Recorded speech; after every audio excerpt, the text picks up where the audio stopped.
Hi everyone, my name is Paul from Bernie's Learning. So today what we're going to be doing is learning about how to get the equation for a trend line if you're graphing some data. And I'm going to show you two different ways to do it. One in which you can get the information by creating a formula in a cell. The other way to do it is by producing a graph. So let's get into it.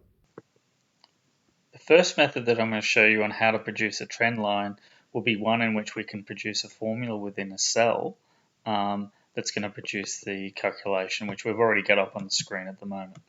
So to start off with, basically any linear equation has the general form that we have up on the screen there, where it always has a gradient, which is the value m, multiplied by the value x plus the value c, which is the y-intercept.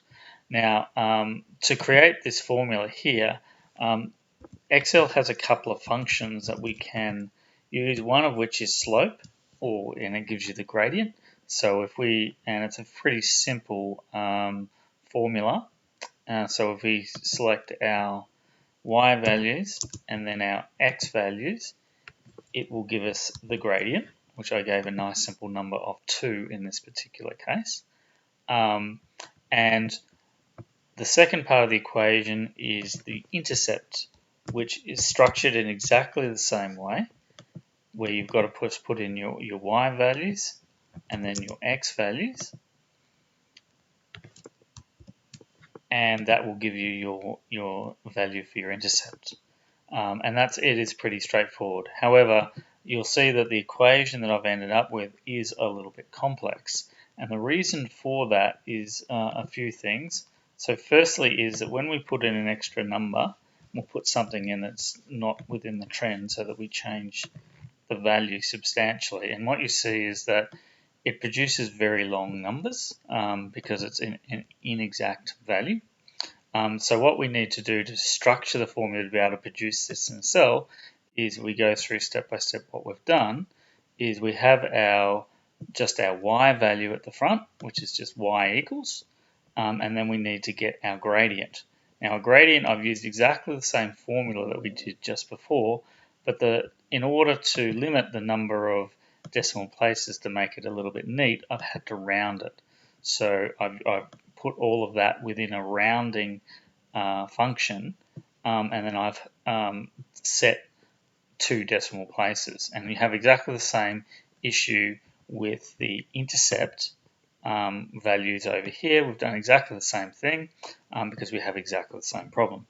Now, the last thing I've had to do to be able to produce the formula is that I've had to put an if statement in. And the reason for that is because if I have a negative intercept, what happens, and I just put in x plus whatever the negative intercept is, I'll end up with something on the cell that looks like this, whatever the intercept is. And so to avoid that, I need to put an if statement in to allow for that variation, which is why we have the if statement here within the formula. So basically we have a logic statement which tests the intercept to see what the value of the intercept is, and then it has the 2 options that need to go in the middle to create the central equation. Now, to get this formula, if you don't want to try and remember it off the video, you can go to the blog that is associated with this video, which has this particular formula in there. So the second method, which probably a lot of people have also been familiar with to get a trend line, is to use a graph. And we can do that pretty easily. So if we highlight the values that we're interested in graphing, and then we insert a scatter graph, okay, it's going to produce all of our points. And then we just need to right click on those points and add a trend line. And as soon as we add the trend line, we get our format trend line. If you go down to the bottom here, it has display equation on the chart. And you'll see that it gives you exactly the same equation over here, though I have rounded it up. So it's a pretty straightforward way to do it. However, I personally prefer to do it in the cells simply because you can then use it to predict values within the series with a formula. So you'd have to rearrange a formula I've done, but basically it avoids the need to put a graph up, and you can just calculate it as a cell. However, it's up to you how you do it. So I hope you found that useful. If you did and you enjoyed the video, please click the subscribe button, click the like button, and visit us at Bernie's Learnings. All right, guys, have a great day, and we'll see you next time. Cheers.